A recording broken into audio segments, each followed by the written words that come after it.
Welcome dear students, एक बार फिर से मैं आप सभी का अपने इस ऑनलाइन प्लेटफॉर्म में स्वागत करता हूं। चलते हैं, आज एक लैंग्वेज टेस्ट की श्रृंखला को शुरू करते हैं। पैसेज नंबर 3 है ना। लिखा है कि Hema lay on her bed, है ना, staring at the star stuck on the ceiling of her room, है ना। कह रहा है कि Hema the name of a girl, lay मतलब होता है पड़ी हुई थी, ऑन हर बेड अपने बिस्तर पर, ले ऑन हर बेड मतलब अपने बिस्तर पर पड़ी हुई थी। स्टेयरिंग एट द स्टार्स तारों को घूर रही थी। स्टक मतलब जो अटके हुए थे, अटकना।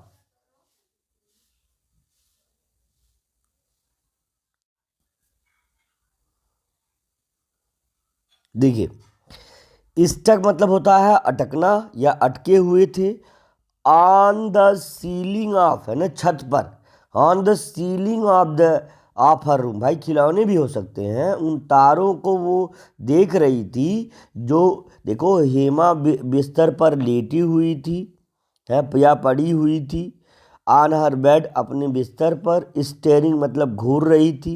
लिख लीजिए, स्टेयरिंग का मतलब होता है घूरना।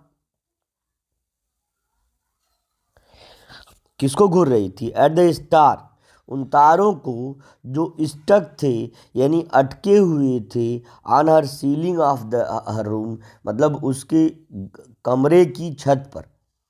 अच्छा, तो भाई ऑब्वियसली स्टार्स तो नहीं अटके रहेंगे, लेकिन हाँ, कार्टून या इस तरह के जो स्टार्स होते हैं, जो खिलौने होते हैं, टॉय, तो वो में भी अटक सकते हैं। और जो भी सेंस हो, है ना, कहने का इसका जो भी सेंस हो कि हेमा बिस्तर पर लेटे लेटे छत पर, है ना, जो छत पर अटके हुए, यानी छत पर का मतलब है कि कमरे की छत पर अटके हुए तारों को घूर रही थी। तो भैया घूरो, चलो तुम्हारा काम है। अब कह रहा कि she was upset as none of the cloth seem to fit her. कह रहा सी वॉज अपसेट। अपसेट मतलब होता है परेशान। लिख लीजिए, परेशान, है ना, परेशान। भैया तुम लोग भी परेशान मत हो, तुम लोग का काम ओके है ना, खाली रोज क्लास करो भैया। कह रहा कि सी वॉज अपसेट, वह परेशान थी। है, क्यों परेशान थी? क्यों? क्यों लिख रहा कि नन ऑफ द क्लोथ्स, उसके कोई कपड़े, है ना, सीम्ड टू फिट हर, ऐसा लग रहा था कि उसके कोई भी कपड़े उसे व्यवस्थित नहीं हो रहे हैं। यानी सीम्ड टू फिट, फिट मतलब होता है व्यवस्थित होना। कह रहा कि ऐसा लग रहा था, ऐसा दिख रहा था कि कोई उसके कपड़े उसे व्यवस्थित नहीं हो रहे थे। फिर उसके बाद आ गया है कि she over them again and again by one, है ना। सी ओर, है ना, उसने उन्हें ओर किया, पहना। ओर मतलब होता है पहना। लिख लीजिए, भाइयों और बहना, ओर मीन्स होता है पहना। देखिए ध्यान से, कह रहा है कि she wore them again one by one, उसने उन्हें बार बार एक एक करके पहना। But they were either too tight or too short. कह रहा है या तो वो बहुत टाइट थे, यानी बहुत, जैसे किसी को, जैसे कहते हैं कि ना, बहुत ज़्यादा जो है बॉडी पे अनफिट थे। और क्या, टू शार्ट, और छोटे भी थे। और बहुत छोटे, और बहुत क्या थे, छोटे, और बहुत छोटे थे। या बहुत छोटे और बहुत टाइट, है ना, बहुत टाइट भी थे और बहुत छोटे भी थे। अब इसके बाद क्या कह रहा है?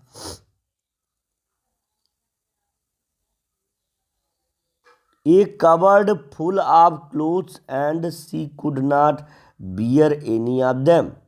एक कवर्ड, कवर्ड मतलब होता है अलमारी भैया, अलमीरा, है ना।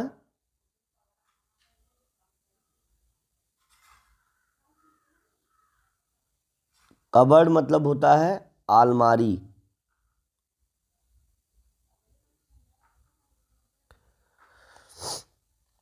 कह रहा कि हर कबर्ड यानी एक कबर्ड, एक अलमारी क्या थी, फुल ऑफ क्लोथ्स, कपड़ों से भरी हुई थी। And again and she could not wear any of them, और उनमें से वह कोई भी पहन नहीं सकती थी। उनमें से कोई भी वो पहन नहीं सकती थी। अलमारी कपड़ों से भरी थी, ना उसको डोनेट कर रही थी, ना किसी को दे रही थी, छोटी बड़ी भाई बहन को, किसी को। और वो एकदम अलमारी भरी हुई थी और डोनेट करने का नाम नहीं था, और उसी को भर करके जो है उसी में ट्राई पे ट्राई करे जा रही थी। अब इसके बाद देखो जरा, वो भी कम बदमाश नहीं थी भैया, है ना। आगे देखिए, she then had a bright idea, उसके बाद एक रोचक, है ना, विचार आया। एक ब्राइट, है ना, आइडिया यानी विचार आया। हर आईज लिट अप, है ना, and she ran her mother room. कह रहा उसकी आंखें लिट अप हो गई यानी चमक उठी। लिट अप मतलब होता है चमक उठना, चमक उठना।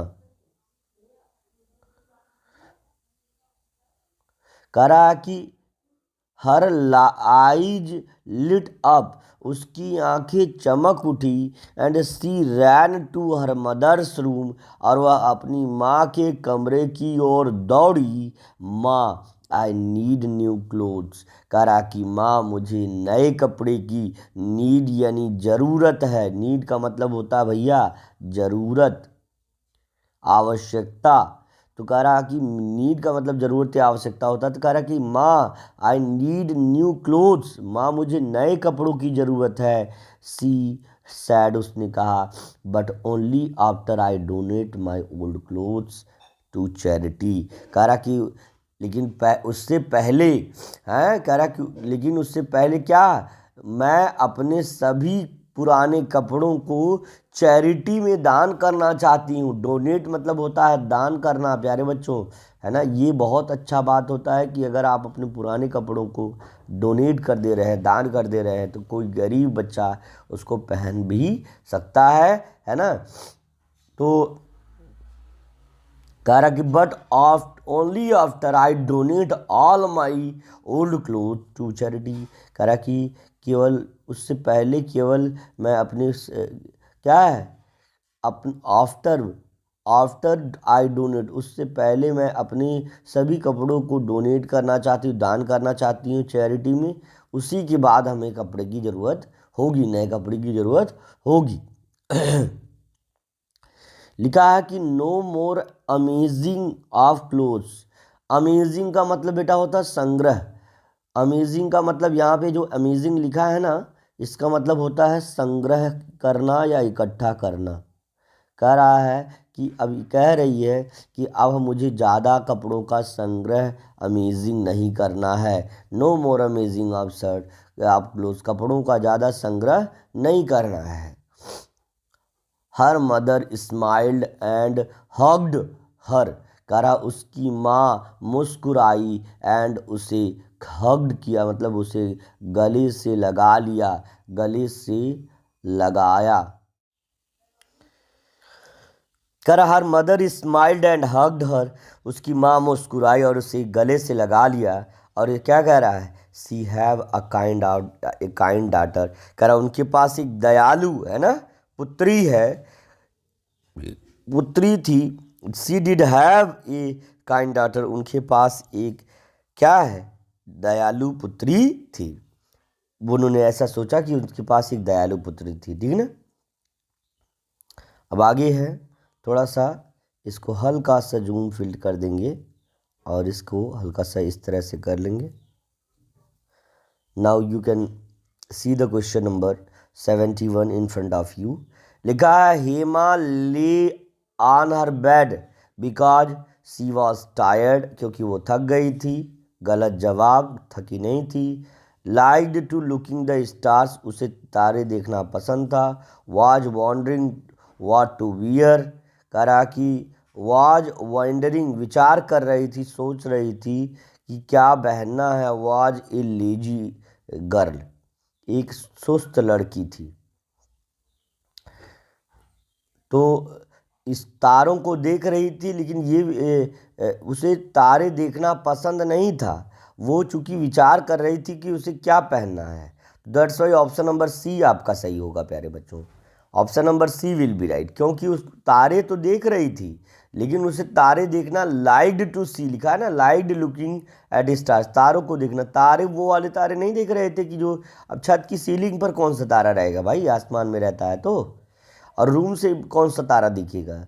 रूम पे तारा तो वही जो उसके खिलौने होंगे, तो उसको तारे देखना पसंद नहीं था। वो बस ये विचार कर रही थी कि वो क्या पहने, है ना, इस विचार में वो उलझी हुई थी कि कौन सा कपड़ा पहने। वॉज वॉन्डरिंग वॉट वियर, है ना, कह रहा कि इस विचार में पड़ी हुई थी कि क्या उसे पहनना है। फिर उसके बाद अगला प्रश्न आपके सामने है ना प्यारे बच्चों, बहुत सोच समझ के आंसर दीजिएगा। लिखा है she could not wear any clothes because, कह रहा वह कोई कपड़ा नहीं पहन सकती थी। क्यों नहीं पहन सकती थी भाई, वो क्या रीज़न था कि वो कोई कपड़ा नहीं पहन सकती थी। कह रहा कि she did not wear airing clothes because, क्या है, दे वर सो फैशनेबल, वे बहुत फैशनेबल थे। दे वर टू कलरफुल, वे बहुत रंगीन थे। They did not know what to choose, उसे पता नहीं था कि कौन सा चुनना है, व्हाट टू चूज, है ना, कौन सा चुनना है। नन ऑफ देम फिटेड, है ना, हर कोई भी उसे हो नहीं रहा था या व्यवस्थित नहीं हो रहा था। तो ऑप्शन नंबर 4 बिना सोचे समझे चिपका दो, एकदम आंसर है ना, बिल्कुल सही जवाब है बेटे, बिल्कुल सही जवाब है। Option number 4 will be right dear student. Now we go to the question number 73 in front of you. चलिए इसको आंसर करिए तेजी से। लिखा है synonym of word amazing. Amazing शब्द, अमेजिंग शब्द में हमने बताया था अमेजिंग शब्द की मीनिंग होती है संग्रह। तो कोई ऐसा शब्द आपको बताना है जिसका अर्थ भी देखिए जरा, लिखा है the synonym of the word amazing is, जरा अमेजिंग शब्द का समानार्थी शब्द है। कौन सा समानार्थी शब्द है, कलेक्टिंग, मतलब इकट्ठा करना या संग्रह करना, इकट्ठा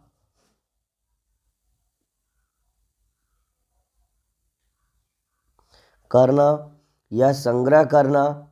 अमेजिंग मतलब भी आपको हमने बताया था, अगर जो बच्चे लिखे होंगे, संग्रह करना या इकट्ठा करना एक ही बात होता है, संग्रह करना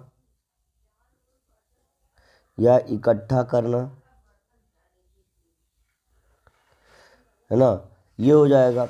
तो अब चलिए देखिए आगे के कुछ शब्दों को और देख लेते हैं। एक ही शब्द से बिल्कुल एग्जैक्टली ये नहीं कहना कि हमको कौन सा शब्द का इसका सिनोनिम होगा। डिस्ट्रीब्यूटिंग मतलब होता है बांटना।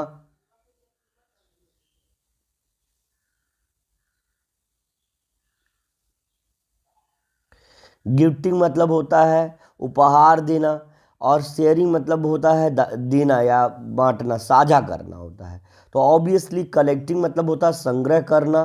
तो ये आपका विकल्प एकदम एग्जैक्ट हो जाएगा, collecting will be your answer. Now we goes to the next, है ना। लिखा है हेमा इज ग्रीडी यानी लालची थी, चैरिटेबल थी, सेल्फिश थी, मिजरी थी यानी देखो कंजूस, देखो या इसका मतलब होता है कंजूस, मिजरली यानी कंजूस, कंजूस थी। सेल्फिश मतलब स्वार्थी थी, है ना। ग्रीडी मतलब लालची थी। और चैरिटेबल मतलब दानी, तो दानी थी भाई, वो दानी थी, दानी थी। तो charitable will be your answer, option number B will be right. Okay, now we goes to the next question. लिखा है कि the opposite of word donate is, कह रहा दान देने का विपरीत शब्द क्या है ना। डोनेट, डोनेट मतलब होता है दान देना, दान देना होता है, दान देना। अब भीख मांगोगे तो क्या होगा, जो दान में मिलेगा उसका अपोजिट हो गया, है ना। कह रहा गिव मतलब देना हुआ, तो देना शब्द देने से समानार्थी। डिस्ट्रीब्यूट मतलब होता है बांटना, ये भी शब्द लगभग समान है। और स्पेंड मतलब होता है खर्च करना, ये भी समान है, लग रहा है। लेकिन रिसीव मतलब होता है लेना, देने का उल्टा लेना भैया, यही आपका हो जाएगा, है ना, लेना देना। चलिए देखिए ये हो जाएगा received, that's why option number B will be right for the question number 75 everyone, है ना। चलिए ठीक, इसके बाद इसको ध्यान से सुनिएगा। लिखा है to be fit and healthy, कह रहा है व्यवस्थित और स्वस्थ रहने के लिए you need to be physically active, आपको शारीरिक रूप से सक्रिय रहने की ज़रूरत है। Regular physical activity protect you from, है ना, कह रहा कि रेगुलर है ना, प्रतिदिन, रेगुलर का मतलब क्या होता है, प्रतिदिन, क्या, फिजिकल एक्टिविटी, फिजिकल मतलब होता है शारीरिक क्रियाकलाप, प्रोटेक्ट यू, है ना, फ्रॉम सीरियस डिजीजेज, कह रहा आपको गंभीर बीमारियों से बचाए रखता है। कह रहा रेगुलर फिजिकल एक्टिविटीज, प्रतिदिन शारीरिक व्यायाम, शारीरिक क्रियाकलाप आपको गंभीर बीमारियों से बचाए रख सकता है।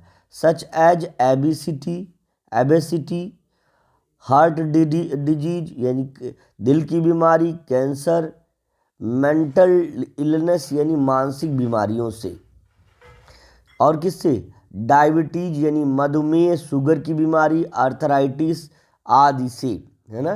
कह रहा कि प्रतिदिन शारीरिक व्यायाम क्रियाकलाप आपको गंभीर बीमारियों जैसे कि ओबेसिटी, हार्ट डिजीज, कैंसर और मेंटल इलनेस, डायबिटीज और आर्थराइटिस से बचाए रखती है। आगे कह रहा है कि riding A bicycle regularly is the best way, है ना, कह रहा कि प्रतिदिन साइकिल चलाना इज द बेस्ट वे, एक सबसे अच्छा तरीका है to reduce your risk healthy problem associated with, है ना, कह रहा है कि टू रिड्यूस योर रिस्क, कह रहा कि प्रतिदिन साइकिल चलाना इज द बेस्ट वे, यानी सबसे अच्छा तरीका है टू रिड्यूस योर रिस्क, है ना, अपने इस रिस्क को, है ना, इस खतरे को, रिस्क का मतलब होता है खतरा, तो कह रहा कि ऑफ हेल्थ, कह रहा कि ये जो स्वास्थ्य का खतरा है जिसमें क्या है, प्रॉब्लम एसोसिएटेड विद जो सेडिमेंट्री लाइफ स्टाइल, इस तरह की जो रोज़ाना एक जो व्यस्ततापूर्ण जो लाइफ स्टाइल है, जीवन शैली है, उसमें आपको क्या है, स्वास्थ्य की इस बड़ी समस्या से जो है आपको सुरक्षित रखने में आपका साइकिलिंग बहुत मदद करता है। Cycling is a healthy low impact exercise, कह रहा है कि साइकिलिंग यानी साइकिल चलाना स्वास्थ्यवर्धक, लो इम्पैक्ट मतलब कम समय में या कम जो है कार्य करके करने वाली एक्सरसाइज यानी व्यायाम है, that can be enjoyed bye people all edges, कह रहा कि जो सभी उम्र के लोगों के द्वारा जिसमें आनंद लिया जा सकता है, जिसका आनंद उठाया जा सकता है। From young children to older adults, कह रहा कि छोटे बच्चों से लेकर, है ना, ओल्डर एडल्ट्स यानी जो वयस्क हैं, वृद्ध वयस्क हैं, वो भी ये जो है साइकिलिंग करते हैं। आपको बता दें कि अमेरिका में प्रोफेसर भी जो होते हैं वो लोग भी साइकिल से विद्यालय जाते हैं, है ना। यहाँ की तरह ये नहीं है कि भैया लैम्बोर्गिनी चाहिए तो फिर ये चाहिए तो फिर वो चाहिए, प्रोफेसर हो गए तो बिना कार के रुतबा, यहाँ रुतबेबाजी ज़्यादा है ना। लेकिन अमेरिका और जो फॉरेन कंट्रीज़ हैं वहाँ पे ये सारी चीज़ें नहीं, वो एजुकेशन इसलिए लेते हैं ताकि वो एनवायरनमेंट को सेव कर पाएँ हर तरह से। अब यहाँ भैया एनवायरनमेंट चाहे जो मर्जी वो करे, लेकिन लोग उसका मिसयूज करते ही करते हैं। चलिए देखिए जरा, कह रहा कि it is also fun cheap and good to environment. देखिए कह रहा है कि यह मज़ेदार है, चीप मतलब सस्ता है, गुड मतलब अच्छा है, फॉर एनवायरनमेंट मतलब होता है वातावरण के लिए, कह रहा है कि यह वातावरण के लिए अच्छा भी है। आगे कह रहा है कि riding to work our shop is one of the most efficient way to combine regular exercise with every routine, कह रहा है राइडिंग टू वर्क, राइडिंग करके काम पर जाना, दुकान पर जाना, is one of the most efficient way, ये सबसे ज़्यादा उपयुक्त तरीका है ना, to combine regular exercise with every day, कह रहा अपने प्रतिदिन के व्यायाम को, है ना, प्रतिदिन रोजाना कि जो रेगुलारिटी है, रूटीन है, उसमें जो है रेगुलारिटी का यानी प्रतिदिन की जो हमारी रूटीन है, दिनचर्या है, उसमें जोड़ना, साइकिल चला के दुकान पे जाना, कार्य पे जाना, ये सबसे बेस्ट तरीका। कह रहा an estimated 1 billion of people ride bicycle every day for the transport. कह रहा है कि एक लगभग है ना जो आंकड़ा है उसमें पता चला है कि करोड़ों लोग है ना, बिलियन, मिलियन मतलब होता है लाखों और बिलियंस मतलब होता है करोड़ों, तो करोड़ों लोग, पीपल मतलब होता है लोग, राइड बाइसिकल, साइकिल चलाते हैं एवरी डे फॉर ट्रांसपोर्ट, यातायात के लिए, रिक्रिएशन एंड स्पोर्ट यानी रिक्रिएशन एंड स्पोर्ट यानी पुनर्निर्माण के लिए, और स्पोर्ट यानी खेल के लिए। कह cycling is a good way to reduce weight as it build muscles and burns fat. कह रहा है कि साइकिलिंग एक सबसे अच्छा तरीका है क्या करने के लिए, to build muscles and burn, है ना, रिड्यूज वेट, भार घटाने के लिए, बिल्ड मसल्स यानी मांसपेशियों का निर्माण करने के लिए, एंड बर्न बॉडी फैट, और शरीर की वसा को जलाने के लिए, जो मोटापा आ जाता है ना उसको जलाने के लिए, ये जो है साइकिलिंग सबसे इम्पोर्टेंट वे है। रिसर्च सजेस्ट यानी जो इसके प्रति रिसर्च हुई है ना, जो इस पर रिसर्च हुई है, जो इस पर जांचें हुई हैं, रिसर्चेस बताती हैं that cycling for half an hour every day we can shed at least 5 kilos of weight in a year. कह रहा कि अगर हम प्रतिदिन आधे घंटे भी अगर साइकिल चलाते हैं तो हम वर्ष में 5 किलो वेट को क्या कर सकते हैं, शेड ऑफ कर सकते हैं, एटलीस्ट कम से कम 5 किलो वेट को हम घटा सकते हैं। ठीक है ना, पैराग्राफ हो गया। अब चलते हैं प्रश्नों की ओर नजर डालते हैं। देखिए लिखा है, पहला प्रश्न है the main focus of the passage is to tell.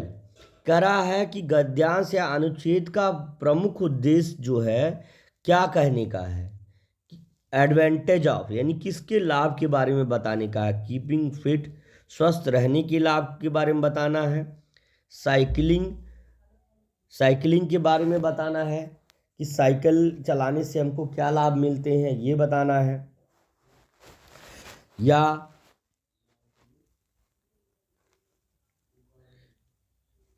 Exercising यानी व्यायाम करने के बारे में बताना है, रिड्यूसिंग वेट यानी भार घटाने के बारे में बताना है। तो मुख्य उद्देश्य है कि साइकिलिंग करने से हमें क्या क्या लाभ हो सकते हैं, हम स्वस्थ रह सकते हैं, क्या क्या हो सकता है, तो वो मेन फोकस जो है केवल साइकिलिंग से होने वाले एडवांटेजेस पर है। तो ये वाला आपका ऑप्शन बी सही हो जाएगा। दूसरा चलते हैं, प्रश्न देखते हैं। व्हेन राइटर सेज, कह रहा कि जब राइटर यानी लेखक कहता है कि cycling is good for environment, कह रहा कि वातावरण के लिए साइकिल चलाना अच्छा है। Which following passage is not correct, तो निम्नलिखित में से कौन सा वाक्य सही नहीं है। इसका मतलब है it does not emit any unhealthy gas, मतलब यह कोई जो है इट डज नॉट एमिट, यह उत्सर्जित नहीं करता। एमिट का मतलब होता है उत्सर्जित करना, उत्सर्जित करना,